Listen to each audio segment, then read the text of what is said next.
तो पिछले वीडियो में हम लोग ने होम टैब एंड इसके बाद इंसर्ट टैब, पेज लेआउट, ये सारे टैब को देखा। इस वीडियो में हम लोग व्यू टैब को देखेंगे कि व्यू टैब क्या है एंड इसके सारे ऑप्शंस को हम लोग डिटेल्स में देखेंगे। तो आप हमारे चैनल पर न्यू है तो हमारे चैनल को अभी सब्सक्राइब करें, लाइक करें, अपने दोस्तों तक शेयर करना ना भूलें। तो चलिए वीडियो को स्टार्ट करते हैं। तो व्यू मेनू में आने के बाद सबसे पहला हम लोग को जो ऑप्शन दिखता है वो ऑप्शन जो है कुछ इस प्रकार से दिखता है, जैसे डॉक्यूमेंट व्यू। तो डॉक्यूमेंट व्यू में क्या है, जैसे कि printing layout, full screen, web layout and outline and draft.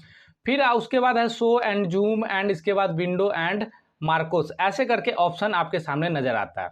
तो हम लोग एक ऑप्शन को पार्टिकुलर देखेंगे कि कौन सा ऑप्शन का यूज कब किया जाता है और किसका यूज कैसे करना है। ठीक है, तो सबसे पहले हम लोग डॉक्यूमेंट व्यू में आते हैं। तो डॉक्यूमेंट व्यू का मतलब क्या हुआ, पहले डॉक्यूमेंट व्यू का मतलब हम लोग समझ लेते हैं कि जैसे आप यहाँ पे अगर कुछ भी लिखेंगे, ये पेज में जो आप कुछ भी लिखेंगे तो इसका नाम बनता है, क्या बोलते हैं इसको, डॉक्यूमेंट। तो अगर आपको ये डॉक्यूमेंट को देखना है, ठीक है, मतलब डॉक्यूमेंट का आपको साइज कभी बड़ा करके, कभी छोटा करके, कभी फुल स्क्रीन करके देखना है, तब इसका यूज हम लोग करते हैं। किसका यूज करते हैं, डॉक्यूमेंट व्यू का। तो डॉक्यूमेंट व्यू में सबसे पहला आता है प्रिंटिंग लेआउट। तो प्रिंटिंग लेआउट का मतलब क्या हुआ, जैसे प्रिंट जब हमारा प्रिंटर के जरिए प्रिंट होगा तब ये कैसा नजर आएगा, तो हम लोग किसका भी क्लिक करते हैं, प्रिंटिंग लेआउट का। अगर यही चीज को आपको फुल स्क्रीन में, जो भी आपका स्क्रीन साइज है उसको उतना स्क्रीन साइज में देखना है, तब इसके लिए हम लोग कौन सा ऑप्शन का यूज करते हैं, स्क्रीन साइज का। तो अभी जो आप देख रहे हैं ये स्क्रीन साइज है एंड इसको हम लोग नॉर्मल क्लोज कर देते हैं। एंड अब इसके बाद आते हैं वेब लेआउट। तो वेब लेआउट पे आने के बाद देखिए कुछ इस तरह से आपको देखने को मिलता है, मतलब ये वेबसाइट के जैसा हम लोग को नजर आता है वेब लेआउट में। एंड उसके बाद है आउटलाइन। आउटलाइन में देखिए आपके सामने कुछ ऐसा नजर आएगा कि उसका केवल बाहरी ही हमको लोग को दिखेगा। तो ऐसे करके आप यहाँ से देख सकते हैं एंड इसको आप क्या कर सकते हैं कि क्लोज करके यहाँ से आप बाहर आ सकते हैं। तो ये था हम लोग को कौन सा, कि डॉक्यूमेंट व्यू का। एंड अब उसके बाद आता है शो।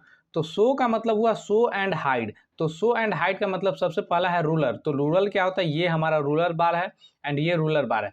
तो इसको शो एंड हाइड कराने के लिए कुछ इस तरह से आप देख सकते हैं कि हमारा शो एंड हाइड हो रहा है। देखिए ये कुछ इस तरह से हमारा क्या हो रहा है, शो एंड हाइड हो रहा है। गाइडलाइंस क्या होता है, जैसे पेज के ऊपर ग्राफ को लाने के लिए हम लोग किसका यूज करते हैं, जैसे देखिए आपको अगर एक एक लाइन मतलब मैच करके बनाना तो हम लोग ग्राफ का इसका यूज करते हैं, गाइडलाइन का। ठीक है, एंड अब इसके बाद एक ऑप्शन आपको बताते हैं, जैसे कि नेविगेशन पैन। नेविगेशन पैन का मतलब क्या हुआ, जैसे ही इसका जस्ट एक रिव्यू इधर में खुलेगा साइड में, जैसे ही आप पेज अगर आप कोई दूसरा पेज में अगर आप लिख रहे हैं, जैसे मान लीजिए हमको ये पेज भर गया है ना, जैसे ही हमारा कोई न्यू पेज आएगा तो इसके लिए क्या कर देगा, जैसे कि ऑटोमेटिक वो दूसरा पेज का एक टॉपअप यहाँ पे दे सकता है। ये देखिए आप नॉर्मल एक पेज एंड ये 2 पेज, तो कुछ इस तरह से है।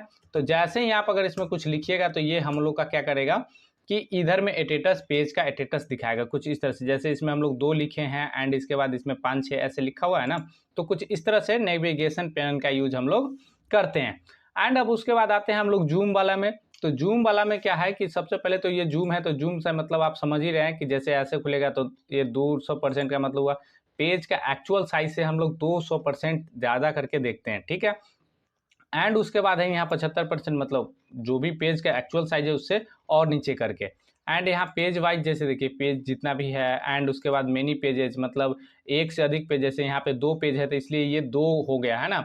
अगर यहाँ पे अगर 1 पेज रहता तो 1 होता, अगर 100 पेज रहता तो 100 पेज दिखाता। तो कुछ इस तरह से इसका यूज हम लोग करते हैं कि कैसे क्या देखना है, तो इसका यूज हम लोग ऐसे करते हैं जूम का। एंड अब इसके बाद हम लोग बात करते हैं 100%। अगर मान लीजिए आपका पेज कितना भी बड़ा है उससे कोई मतलब नहीं, 100% आप जैसे ही करेंगे तो आपका पेज जो है एक्चुअल साइज में चला आएगा। जैसे कि मान लीजिए हम लोग यहाँ पे इसको जूम कर लेते हैं 200%, ठीक है, 200% ये पेज हमारा जूम हो गया। लेकिन अगर हम लोग 100% पे क्लिक करते हैं तो कितना भी परसेंट रहे, 70 रहे, 75 रहे, या 200 रहे, या 300 रहे, कोई मतलब नहीं, ये एक्चुअली 100% पे आ जाएगा। आप भी यहाँ स्टेटस देख सकते हैं कि 100% इसका स्टेटस दिखा रहा है, ये है। एंड अब इसके बाद आता है 1 पेज। मतलब 1 पेज का मतलब हुआ सिंगल पेज करके ये आपको स्टेटस देखने को मिलेगा। एंड 2 पेज का मतलब क्या हुआ, जैसे 1 पेज और ये 2 पेज दोनों एक बार आपको नजर आएगा। और 1 पेज का मतलब क्या हुआ कि single page. And page wise का मतलब क्या हुआ कि जैसे एक पेज आपको दिख रहा है उसके बाद आप दूसरा पेज को देखेंगे। ठीक है, न्यू विंडो का मतलब क्या होगा कि जैसे जस्ट आपको मतलब वही चीज का एक और विंडो आपके सामने खुल जाएगा। ठीक है। तो इसका यूज हम लोग न्यू विंडो का कुछ ऐसा करते हैं। एंड उसके बाद और अरेंज ऑल का मतलब क्या है कि अगर मान लीजिए ये रिबन को आपको यहाँ अपने साइड में रखना है या ऊपर में बहुत छोटा करके रखना है, तब ये सब चीज़ हम लोग इसको कर सकते हैं। जैसे ही ऑरेंज ऑल पे क्लिक करते थे, ये देखिए हम लोग का क्या है कि हर ऑप्शन का पार्ट बदल गया है। ये देखिए ये अलग हो गया, ये अलग हो गया, मतलब सब अलग अलग है, मतलब एक ही में के सब अलग अलग हो गया। कुछ इस तरह से ये अलग अलग हो गया। तो आप इसका क्या कर सकते हैं कि नॉर्मल ये देखिए कुछ इस तरह से सब कितना पार्ट में बदल गया, कुछ इस तरह से बदल गया ना। तो इसका यूज हम लोग कुछ ऐसे करते हैं कि अरेंज ऑल का। एंड उसके बाद है स्प्लिट। जैसे अगर आपको स्प्लिट का क्या मतलब हुआ, जैसे ये पेज को आपको दो भाग में बांटना है। सबसे पहले तो हम लोग 100% कर लेते। एंड अब आपको अगर इस पेज में आपको दो भाग में बांटना है, तो यहाँ से देखिए नॉर्मल ऐसे करके आपको यहाँ पे इसको ले जाना है, छोड़ के क्लिक कर देना। अब देखिए हम लोग कुछ भी लिखेंगे तो हम लोग का नीचे से लिखाएगा, मतलब पेज क्या है कि आपका दो पार्ट में बदल जाएगा। पेज को आप जहाँ से भी स्प्लिट करना चाहे तो स्प्लिट कर सकते हैं। एंड नॉर्मल रिमूव करना चाहते हो तो नॉर्मल रिमूव कर देना है, एंड स्प्लिट करना है तो आप स्प्लिट कर सकते हैं, कुछ ऐसा। एंड स्विच विंडो का मतलब क्या होगा कि जैसे आप यहाँ से देख सकते हैं हम लोग का यहाँ पे कितना खुला हुआ है, 1 2 और 3 डॉक्यूमेंट खुला हुआ है, ठीक है। तो हम लोग यहाँ से भी स्विच कर सकते हैं, और हम लोग के सामने एक ये भी ऑप्शन रहता है स्विच विंडो में कि हम लोग यहाँ से भी स्विच कर सकते हैं। कुछ इस तरह से हम लोग आज डायरेक्ट एक जगह से दूसरे स्थान पे जा सकते हैं। तो आई होप कि आपको व्यू टैब में सारा डाउट्स क्लियर हुआ होगा। तो ऐसे ही और वीडियो देखने के लिए हमारे चैनल को अभी सब्सक्राइब करें, लाइक करें, अपने दोस्तों तक शेयर करना ना भूलें। चलिए मिलते हैं नेक्स्ट वीडियो में।